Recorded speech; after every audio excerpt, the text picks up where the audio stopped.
voudrais aller avec vous ce matin et on va faire plusieurs lectures.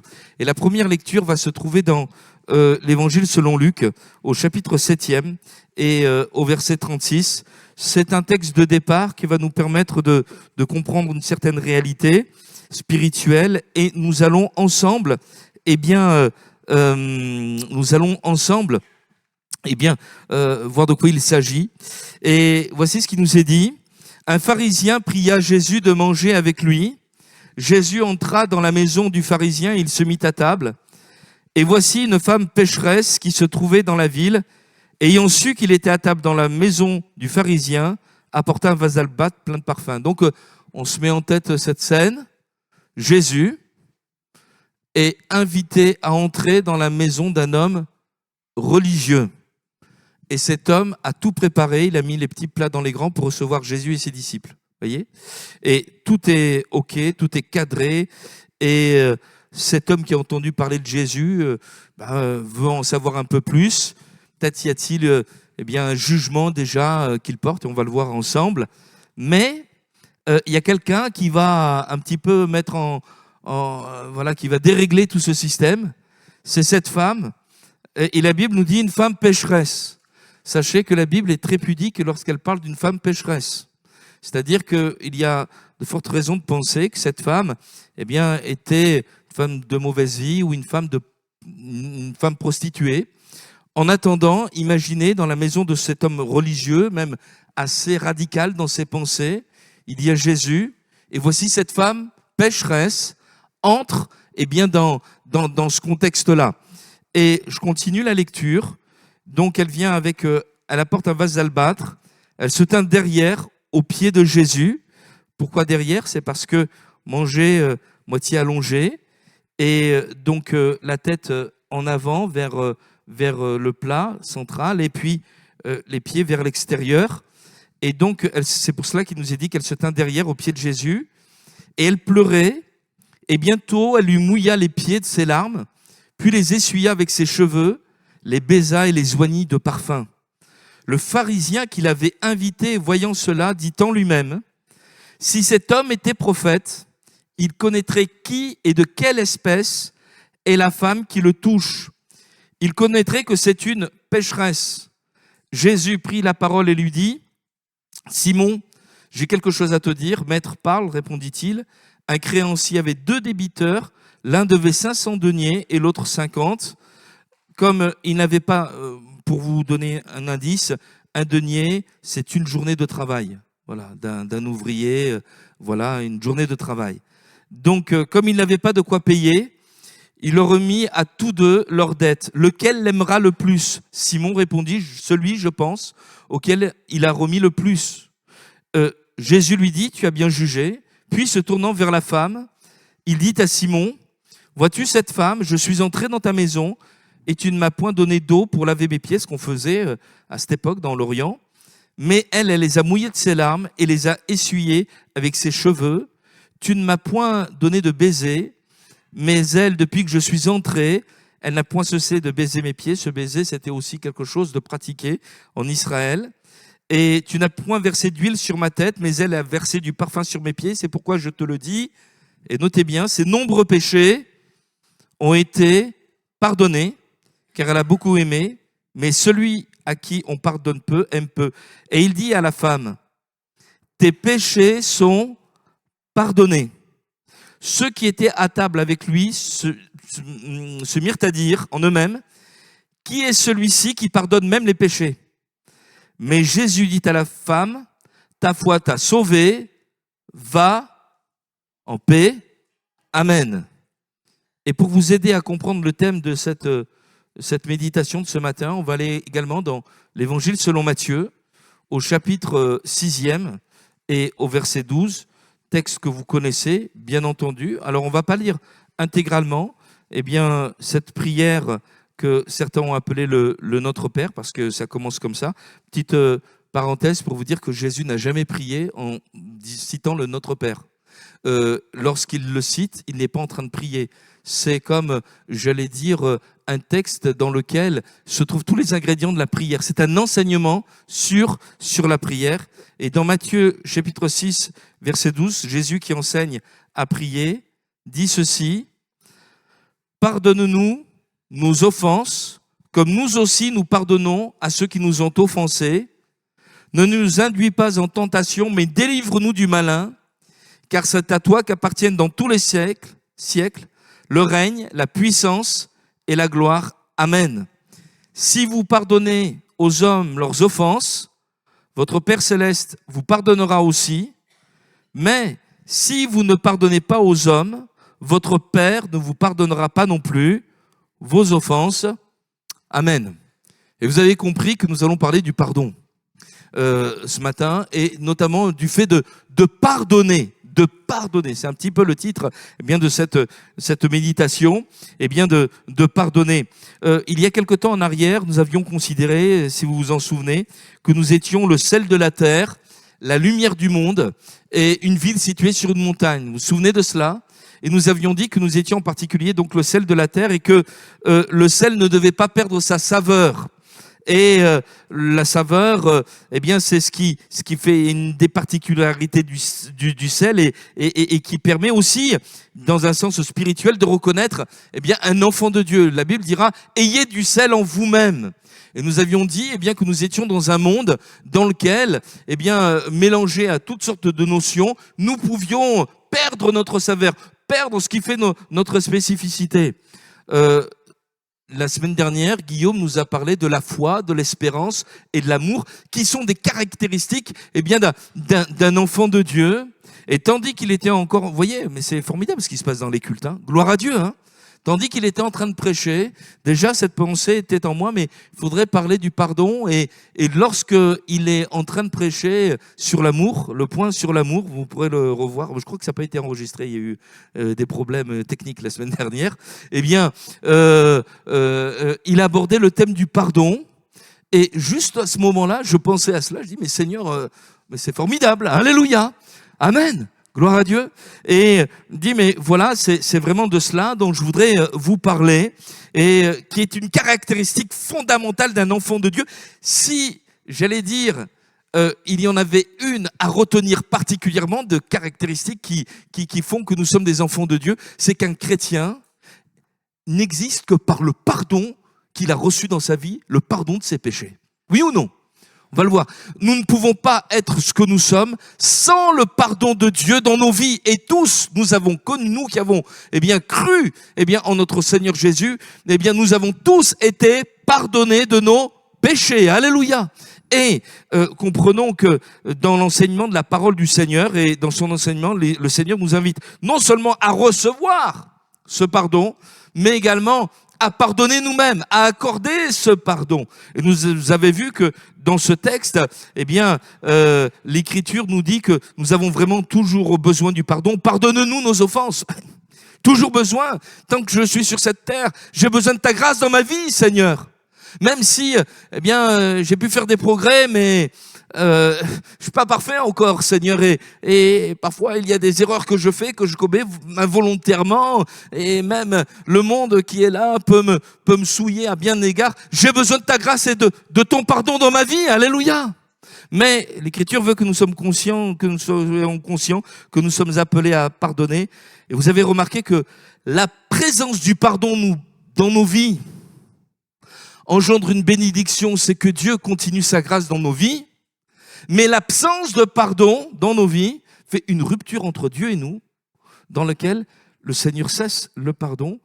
Et je me pose la question: si, Seigneur, je ne suis plus pardonné, on va le voir ensemble, ça veut dire que je suis encore souillé de mes péchés, de mes fautes, mais est-ce que dans cet état-là, je peux entrer dans ton ciel de gloire? Et on peut se poser véritablement la question. Alors, vous voyez que cette notion de pardon, elle est vraiment extrêmement importante. Alors, on va voir ce pardon de Christ. Et je voudrais voir aussi vivre dans le pardon, parce que on peut avoir intellectuellement ou même fait de belles expériences et avoir compris que le Seigneur nous pardonne, mais on garde encore une estime de soi-même et qui est négative et on ne vit pas comme on devrait vivre, eh bien, alors qu'on est pardonné de nos péchés. Voyez ? Et on parlera bien sûr de procurer ce pardon et de la libération qu'il y a dans le pardon qui est dans le Seigneur. Alors, le pardon, nous sommes tous des enfants de Dieu, et je l'ai dit tout à l'heure, eh bien, grâce au pardon de nos péchés. Le Seigneur dira à cette femme pécheresse, je me mets à sa place. C'est une femme, eh bien, qui est dans l'immoralité, qui est dans la prostitution. Certainement, elle se prend en dégoût elle-même par rapport à ce qu'elle a fait. Puis elle entend que Jésus est là et qu'il est reçu dans la maison de ce pharisien. Et je pense que dans son cœur, il y a déjà une action du Saint-Esprit. Parce qu'au lieu d'avoir peur de Jésus, pourtant il est dans la maison d'un pharisien, d'un homme extrêmement légaliste, extrêmement dur, elle n'a pas peur de s'approcher de Jésus. Amen. Tout à l'heure, nous disions, venez à moi, vous tous qui êtes fatigués et chargés, eh bien, je vous donnerai du repos. Le Seigneur ne repousse pas celui qui vient à lui. Alléluia. Et Jésus dira ceci, eh bien, tes péchés sont pardonnés, ta foi t'a sauvé. Ces déclarations nous prouvent que le pardon a du sens dans la personne de Jésus. Et je voudrais te dire ceci, si ce matin, eh bien, tu es venu et tandis que tu es chargé, eh bien, de péché, tu découvres l'évangile, mais je voudrais te dire ceci, c'est que le pardon, c'est la base de l'œuvre de Jésus-Christ. Jésus est venu pour nous pardonner de nos péchés. Le salaire du péché, c'est la mort. Mais le don gratuit de Dieu, c'est la vie éternelle. Et pour recevoir cette vie éternelle, il faut que nous soyons pardonnés. L'Écriture nous dit que Jésus s'est assis à la droite de la majesté divine, et vous trouvez ça dans l'Épître aux Hébreux au chapitre 1er et au verset 3, où il nous est parlé, eh bien, que la base de l'œuvre de Christ, c'est la purification de nos anciens péchés. Alléluia. Colossiens chapitre 1 versets 12 et 13 parle de la rédemption et du pardon, de la rémission de nos péchés. Je voudrais vous dire, j'ai noté voilà deux références dans Ésaïe chapitre 43 et le verset 25 et Ésaïe 44 le verset 22. Et voici ce qu'il nous est dit, et je vous le lis. Dieu dira ceci: c'est moi qui efface tes transgressions pour l'amour de moi. Je ne me souviendrai plus de tes péchés. Ésaïe 44, 22. J'efface tes transgressions comme un nuage. Tes péchés comme une nuée. Reviens à moi, car je t'ai, eh bien, racheté. Alléluia. Et voulons dire avec assurance ce matin, eh bien, que celui qui a le pouvoir de te pardonner, c'est celui qui a payé ta dette. Tu as contracté une dette, j'ai contracté une dette devant Dieu. Je suis débiteur devant lui parce que je n'ai pas été créé, eh bien, pour vivre dans quelques souillures, dans quelques péchés que ce soit. Et Dieu est en droit de dire, je t'ai pas créé pour ça, Emmanuel. Et le salaire du péché, c'est la mort, c'est un jugement. C'est-à-dire, tu es séparé de moi. Mais voici son amour, eh bien, l'a poussé, comme on l'a chanté tout à l'heure, dès avant les temps éternels. Eh bien, de me sauver, de te pardonner. Alléluia. Et je voudrais vous dire ceci, c'est que la base, eh bien, de la prédication de l'évangile, c'est d'annoncer à toute créature que ses péchés sont pardonnés dans le nom de Jésus. Alléluia.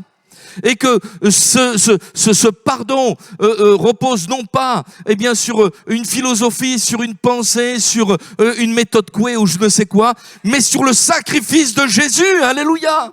Ce pardon a coûté quelque chose au Fils de Dieu. Et c'est pour cela que la Bible nous dit, 1 Jean chapitre 1er, le verset 7, c'est que le sang de Jésus nous purifie de tout péché. On n'aime pas parler du péché à notre époque. Je ne sais pas ce que vous en pensez. On peut dire, oui, il a besoin de s'améliorer, c'est son choix, c'est ses goûts. Mais ça, c'est le langage de 2024. Aux yeux de Dieu, le péché, c'est le péché. Le péché, c'est quoi? C'est prendre une voie qui nous amène, excusez-moi dans le terme, dans le décor. C'est le mot est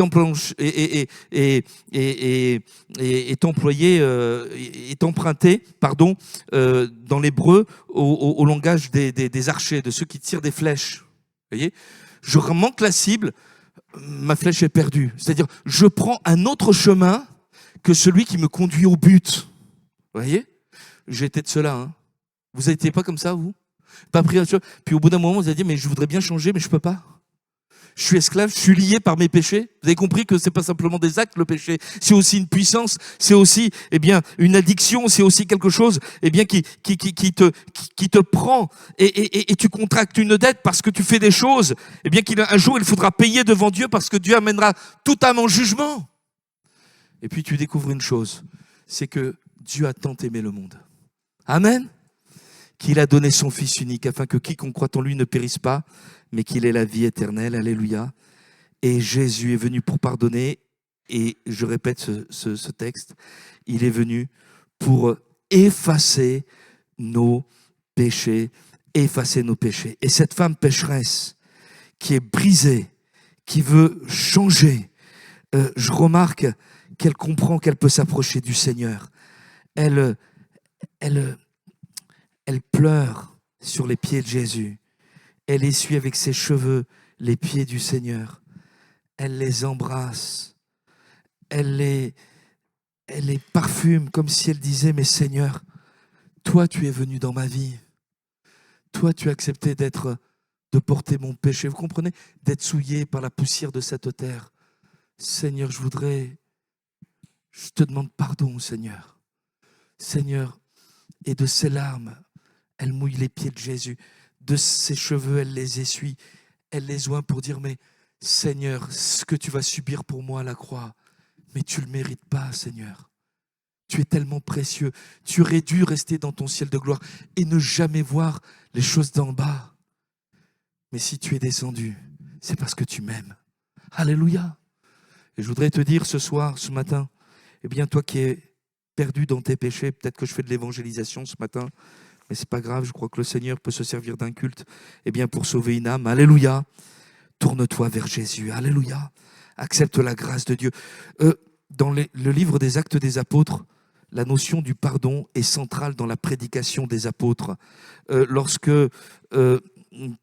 Pierre, invite les premiers auditeurs de sa prédication à se tourner vers le Seigneur, il dira ceci: repentez-vous, acte 2, 38, et que chacun de vous soit baptisé au nom de Jésus-Christ pour le pardon de vos péchés. Et vous recevrez le don du Saint-Esprit. Alléluia. Pour le pardon de vos péchés.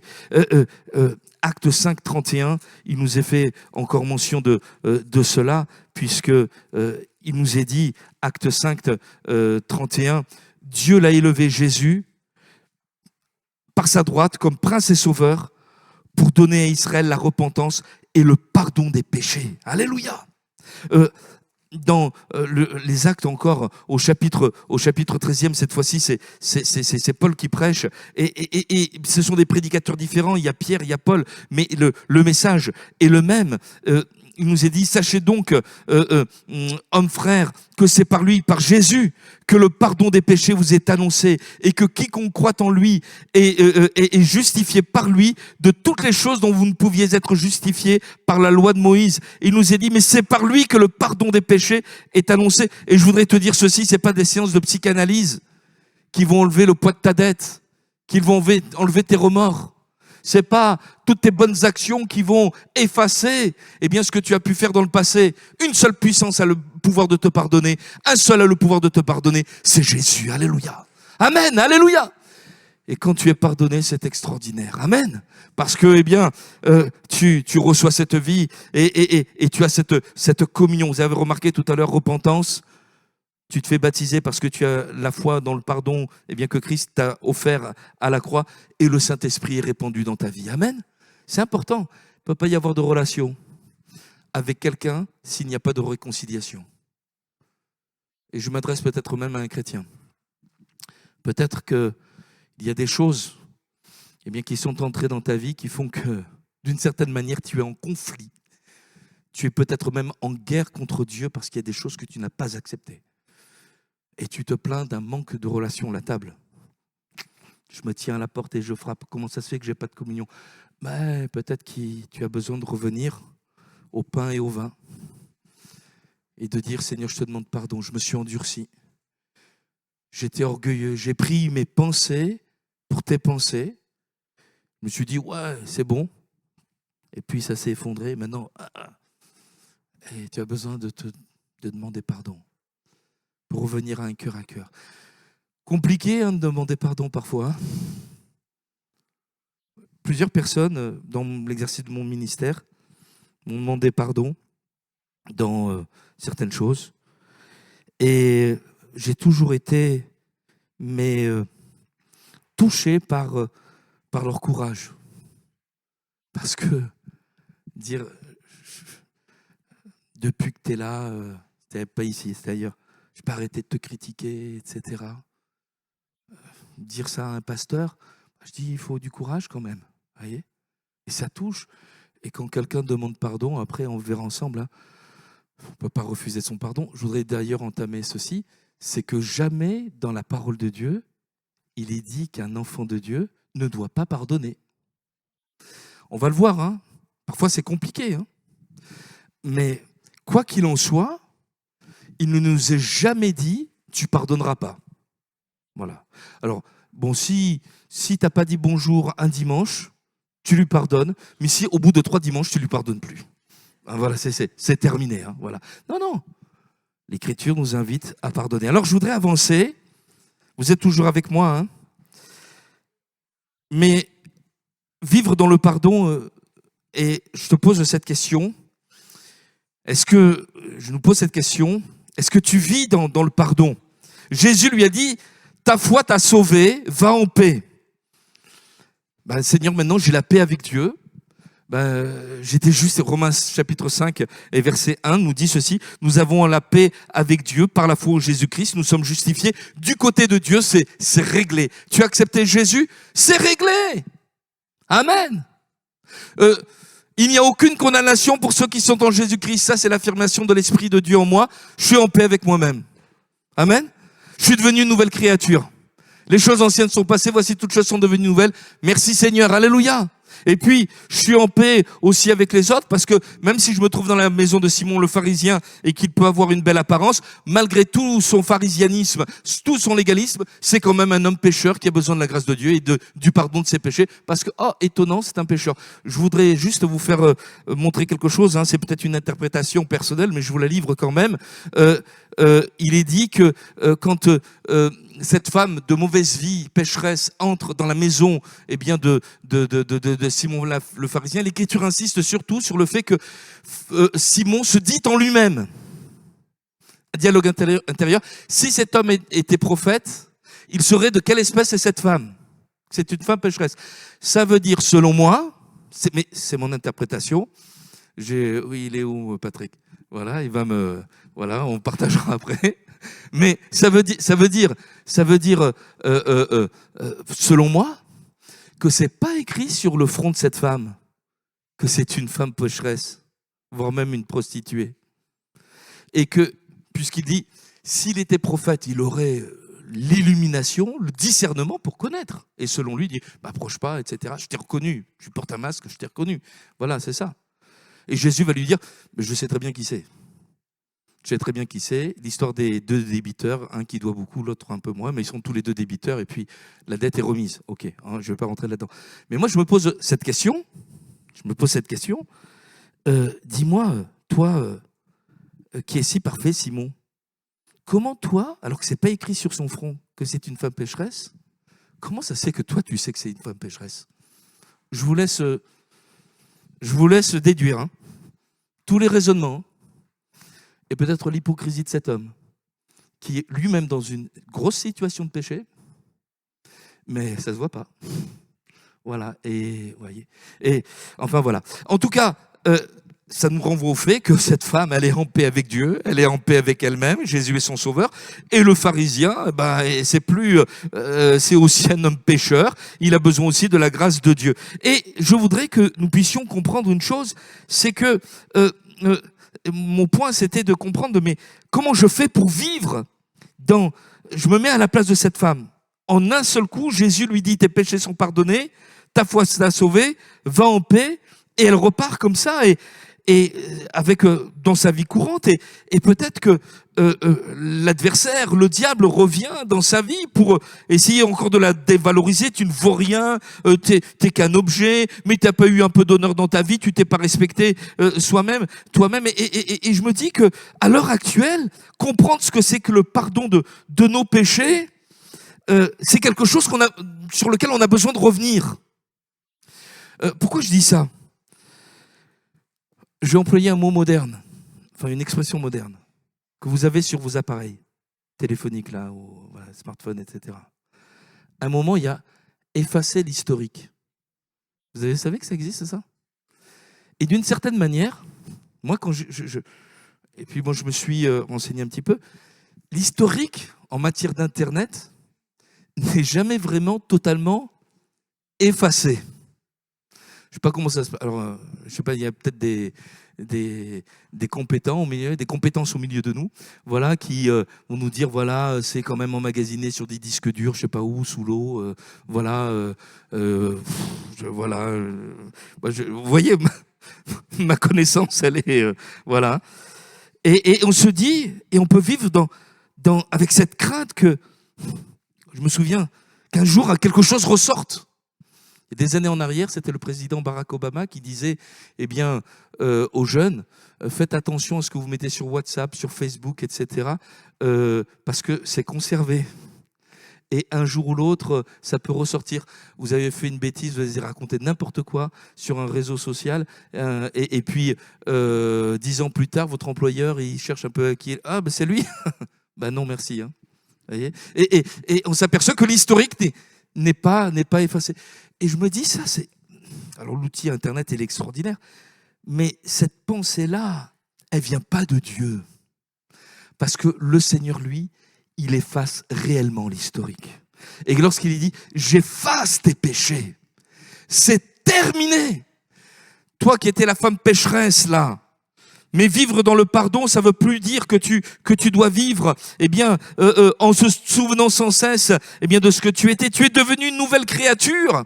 Et tu as besoin, eh bien, de vivre et de vivre à ma lumière, de vivre non plus avec le regard que tu avais toi-même sur ta propre vie ou que les autres avaient toi-même sur ta propre vie, mais de vivre avec le regard que Jésus a sur toi. Alléluia. Et de connaître ce que tu es en Jésus-Christ. Hein, Régina? Hein? Cette identité en Jésus-Christ. Je note que pourquoi je dis Régina, c'est qu'on s'est parlé cette semaine, on a parlé de ça. Voilà. Hein. Et donc, quand on lit la Bible, on s'aperçoit que l'Écriture insiste pour que nous comprenions ce que nous sommes en Jésus-Christ.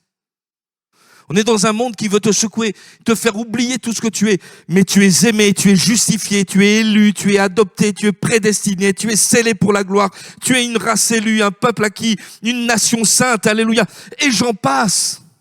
Et l'Écriture veut nous dire, mais tu existes pour moi, tu as de la valeur pour moi. Ce que tu as été, ça appartient au passé. Maintenant, tu es devenu mon enfant, tu es devenu mon peuple, et un tout autre avenir t'est destiné. Alléluia. Amen. Et c'est cela, eh bien, vivre dans ce pardon. Et nous avons besoin, eh bien, de le réaliser. Vous savez, on ressemble un petit peu. Vous savez, nous avons été faits à l'image de Dieu. Il faut dire que cette image, elle a été bien fracturée par le péché, complètement déformée. Mais cette image a été restaurée en Jésus. Amen. Qui est apparu comme un soleil de justice. Il a fait briller, et l'Écriture nous dit que l'Esprit de Dieu fait briller sur nous, eh bien, la gloire du Seigneur. Et c'est comme un reflet. Vous savez, la lune, elle ne reflète pas sa propre lumière, elle reflète la lumière qu'elle reçoit du soleil. Et on dit, elle est belle, la lune. Au milieu de cette nuit, elle est même capable d'éclairer. Tout à l'heure, on a entendu, eh bien, que le Seigneur veut enlever, ce qui empêche de briller, eh bien, dans la vie de quelqu'un. C'est beau la lune, c'est quand elle brille, voilà, etc. Et au milieu des ténèbres, elle éclaire. Elle reflète la lumière du soleil. Et l'Église, ça doit être ça. J'étais mort, j'étais perdu. Si on s'approche vraiment très près de la Lune, on voit que la surface, elle est complètement impactée par des météorites, et il y a plein de cratères. Mais quand on la voit, on ne voit pas ça. On dit, mais c'est magnifique. Et pourquoi? Parce qu'elle reçoit une lumière. Ta vie a été changée, ta vie a été transformée. Considère-toi comme aimé, comme pardonné. Alléluia. Et je voudrais te poser et dire ceci. Alors je suis désolé de ce que je vais dire, mais je le dis quand même. Et si je pêche involontairement? Alors un enfant de Dieu, l'écriture est formelle, il ne pêche pas. Ça veut dire que le péché ne règne pas dans sa vie. Cependant, l'écriture dit si quelqu'un a péché, si quelqu'un s'est trompé, comme tout à l'heure je disais, orgueil, endurcissement, ça peut exister, hein. Puis il y a toutes sortes de choses involontaires, on a glissé, on a dit quelque chose, et il y a plusieurs gradations. Mais l'écriture nous dit ceci, néanmoins, que nous avons auprès de notre Père Céleste un souverain sacrificateur miséricordieux et qui peut nous secourir dans tous nos besoins. Et je voudrais te dire ceci, n'aie pas peur de venir à lui. Et peut-être que ce matin, tu entends cette prédication, tu dis, il est bien le pasteur à prêcher et je suis bien dans cette église, mais ils ne savent pas ce qu'il y a dans mon cœur. La honte qui est là. Peut-être quelque chose, je sais très bien que je n'aurais pas dû faire, mais je l'ai fait. Et si tu vivais dans le pardon que Jésus veut te donner, et si tu t'approchais de ce Sauveur merveilleux qui ne te repousse pas, comme on l'a dit tout à l'heure, mais je l'ai noté également dans mes notes, et voilà, comme je n'avais pas de place, je l'ai noté ici. Ésaïe 55, versets 6 et 7. « Cherchez l'Éternel pendant qu'il se trouve, invoquez-le tandis qu'il est prêt, que le méchant abandonne sa voie et l'homme d'iniquité ses pensées, qu'il retourne à l'Éternel, qui aura pitié de lui, à notre Dieu. » J'aime bien. Ésaïe dit à notre Dieu, c'est-à-dire que je ne suis pas meilleur que les autres, c'est mon Dieu aussi. À notre Dieu, qui ne se lasse pas de pardonner. Alors attention, hein, quand je dis ça, je me suis mis une astérix là. Attention de ne pas prendre le pardon du Seigneur en vain.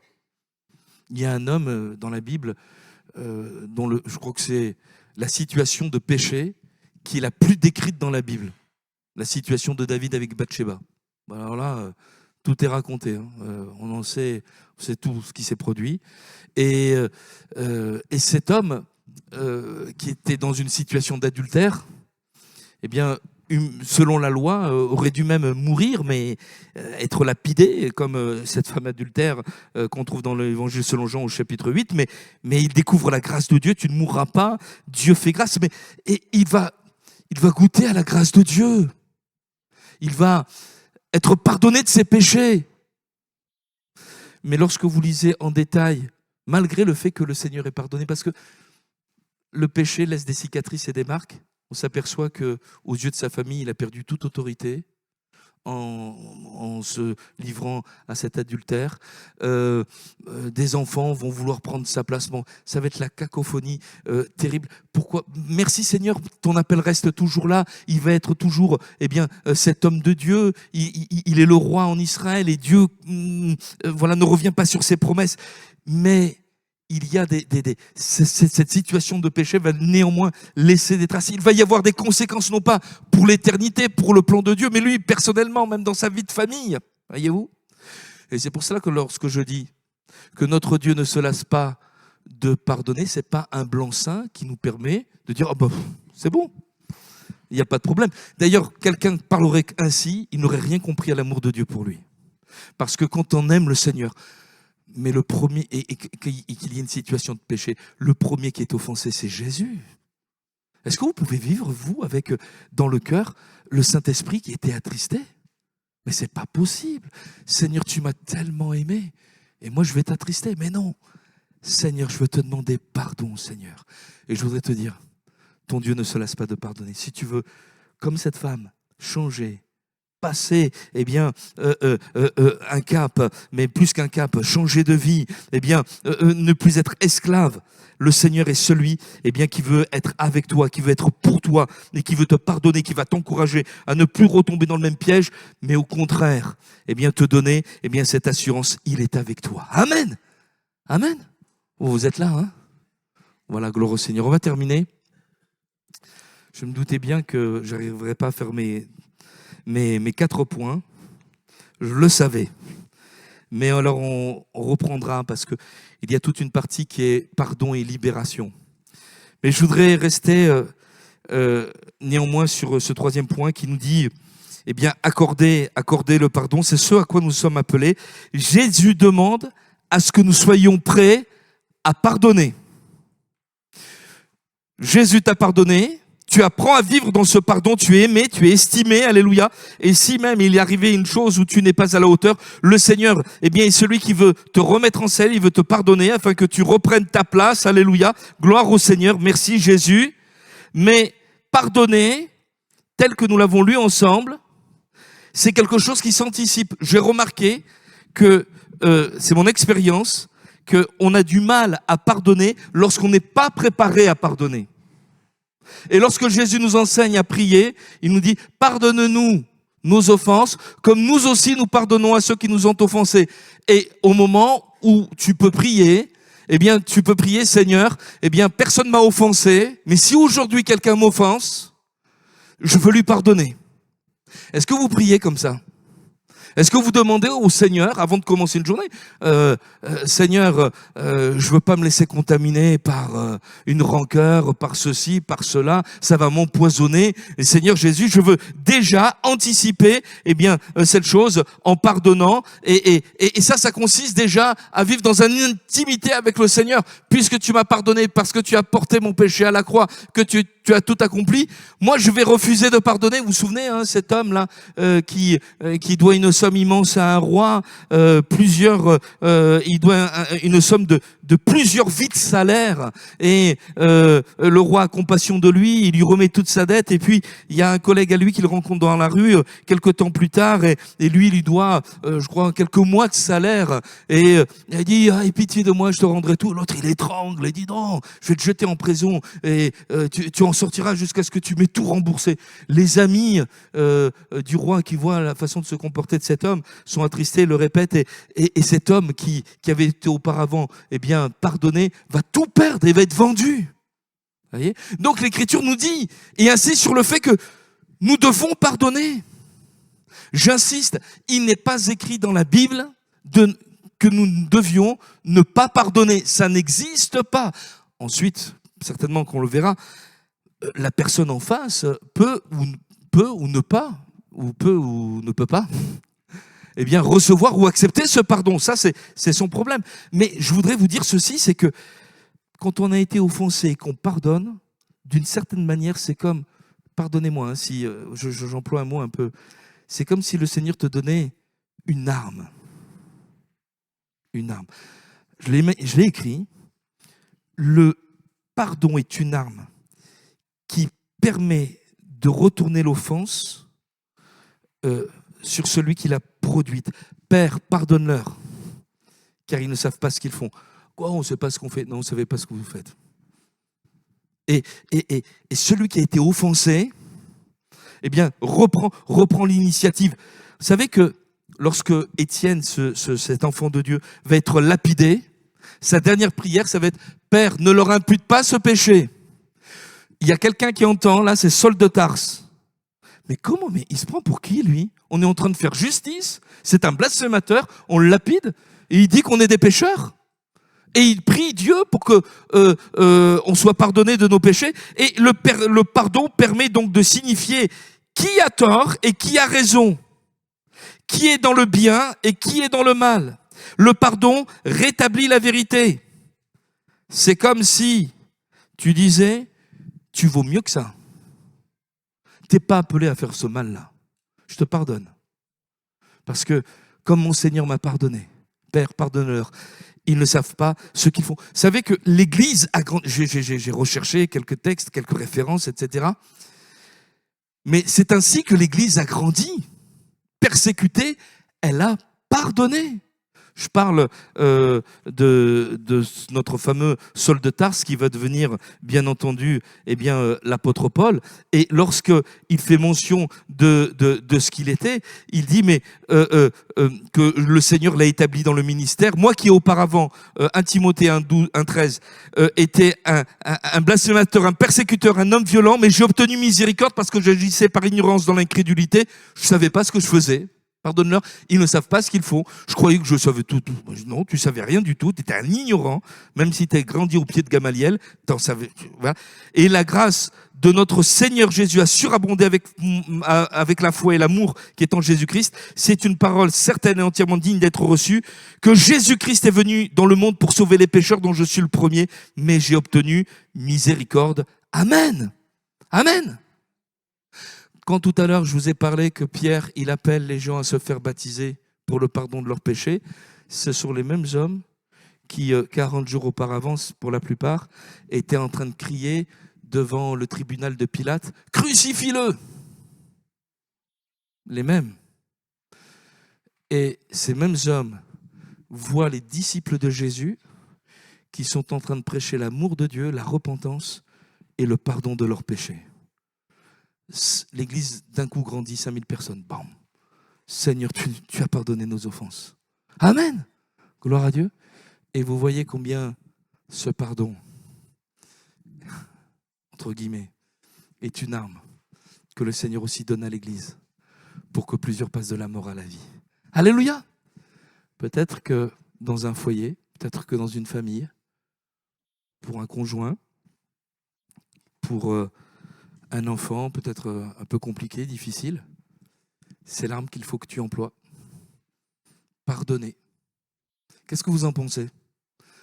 En entendant, c'est ce à quoi le Seigneur nous appelle, lui qui nous a pardonné et qui pardonne encore. Amen. Vous me regardez avec vos yeux là, mais c'est vrai que c'est une question grave. Je vais quand même faire mon 4e point, mais en une minute. Merci. Hein. Maggie n'est pas là. Alors et bonjour Maggie. Mais elle verra la vidéo. Mais vous dire que ce pardon, il amène une libération. Parce que tu es séparé des torts qui t'ont été faits dans le passé et tu peux te projeter vers l'avenir. C'est-à-dire que le pardon, il est fait pour celui qui a offensé, mais il est aussi fait pour celui qui a reçu l'offense, pour que tu sois libéré du mal qu'on t'a fait. Ça vous est jamais arrivé, ça, de ne pas dormir? Comment ils ont pu faire ça? Mais comment c'est possible? Et on peut se laisser empoisonner par cette amertume. Mais si, avec une amertume comme ça, on ne peut pas témoigner de Jésus, on ne peut pas prier, on perd sa saveur. Et le Seigneur te donne une arme. Pardonne. Peut-être compliqué, hein? On reviendra là-dessus. Parce qu'il y a tout un parcours sur le pardon et il peut y avoir des blessures extrêmement profondes qui font que tu peux dire sans cesse à une personne pardonne. Elle peut me dire je pardonne, mais en fait elle ne pardonne pas parce qu'elle ne comprend même pas ce qu'elle fait. Elle est complètement choquée par ce qui lui est arrivé. Et Dieu ne va pas plus vite que nous. Amen. Notre Dieu est un Dieu d'amour. Amen. Gloire à Dieu. Vous voulez bien qu'on termine en se remettant entre les mains du Seigneur? Amen. Et demander et permettre à quelqu'un d'entrer dans ce pardon. Peut-être quelqu'un entend l'évangile pour la première fois, alors je suis heureux de te dire que le Seigneur veut te pardonner de tes péchés. Peut-être que quelqu'un a compris que le Seigneur a pardonné ses péchés, c'est tout neuf, c'est tout... Mais tu as du mal à vivre avec cette nouvelle identité d'enfant de Dieu parce que bien, tu ne te sens pas à la hauteur. Alors je viens te dire ceci, c'est que le Seigneur ne se lasse pas de pardonner, mais regarde-toi avec les yeux de Jésus. Laisse le Seigneur t'observer. Il t'aime, il ne te rejette pas. Et puis, souviens-toi que tu es appelé à pardonner et que c'est même une arme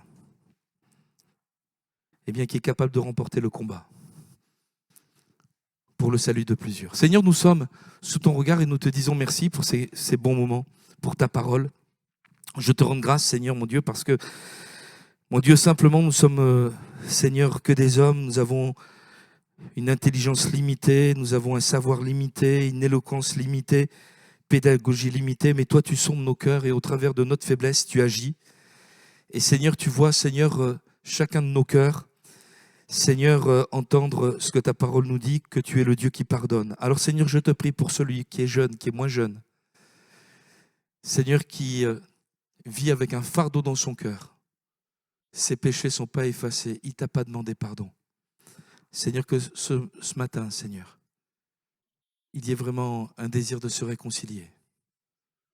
En disant, Seigneur, pardon. Pardon pour mes péchés, Seigneur. Efface mes transgressions. Seigneur, je crois que ton sang versé à la croix a ce pouvoir. Est-ce que vous pouvez prier, si vous le désirez, à votre place? Je ne vais pas vous demander de lever votre main pour ça. C'est entre vous et le Seigneur. Pardon, Seigneur. Pardon, Seigneur. Comprenez que le Seigneur s'approche de vous, qu'il vous pardonne et que cette communion, cette réconciliation, c'est un nouveau départ pour ne plus pécher, pour marcher sur la bonne voie. Mais ça commence par là. Le pardon de tes péchés. Et puis, vivre dans ce pardon, dans cet amour. Dieu t'aime. Ne te regarde plus comme ce que tu étais auparavant, mais découvre cette identité que tu as en Christ. Une enfant de Dieu, un enfant de Dieu. Et puis cette fois-ci, je vais prier pour quelqu'un qui a besoin de pardonner. Et peut-être que vous êtes dans cette situation, vous dites, je comprends, Seigneur, que je dois pardonner, mais Seigneur, j'y arrive pas. Il y a des années, il y a des blessures.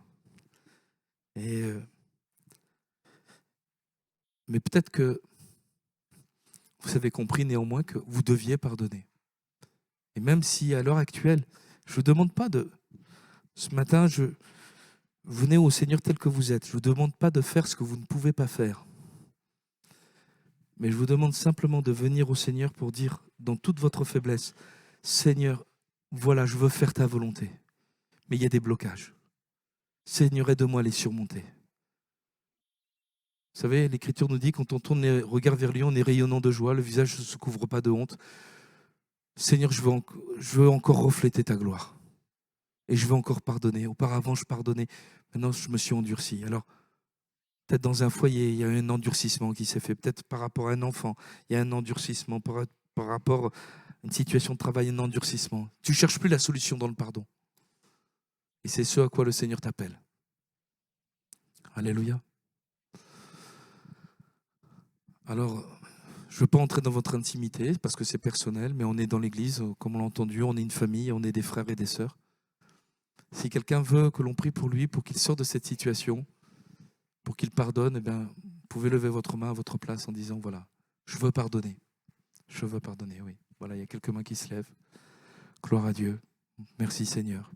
Ce sont des déblocages qui se font dans les cœurs. Oui, je vous ai vu. Vous pouvez baisser votre main. Je veux pardonner. Seigneur, je veux revenir à cette situation, cette capacité de pardonner. Seigneur, nous te rendons grâce et je crois, Seigneur, vraiment que nous vivons des moments importants, Seigneur, parce que c'est un incontournable dans nos vies. Nous sommes ce que nous sommes en raison du pardon de nos péchés. Et Seigneur, étant pardonné, Seigneur, tu nous amènes à pardonner. Et tu vois, ces bien-aimés qui ont peut-être abandonné le pardon, qui peut-être ne savent plus pardonner, et tu connais toutes les raisons. Seigneur, ils viennent avec leur réticence, leur peur, leur frayeur. Seigneur, leurs arrière-pensées. Seigneur, leur passé, leur souffrance. Mais Seigneur, ils veulent s'en sortir. Alors Seigneur, je te demande de poser ta bonne main et de leur permettre, Seigneur, d'aimer comme tu aimes, d'aimer ceux qui ont fait du mal, et qu'ils puissent dire, Père, pardonne-leur. Ils ne savent pas ce qu'ils font. Elle n'a pas su ce qu'elle faisait. Ils ne savaient pas. Seigneur, pardonne-leur. Je veux qu'ils soient sauvés. Je veux qu'ils deviennent un enfant de Dieu. Seigneur, pardonne-leur. Alléluia. À toi la gloire, Seigneur. Te remercions, Jésus. Seigneur, mon Dieu, je te prie, afin que chacun d'entre nous, tu nous équipes, afin que nous puissions porter encore davantage de fruits.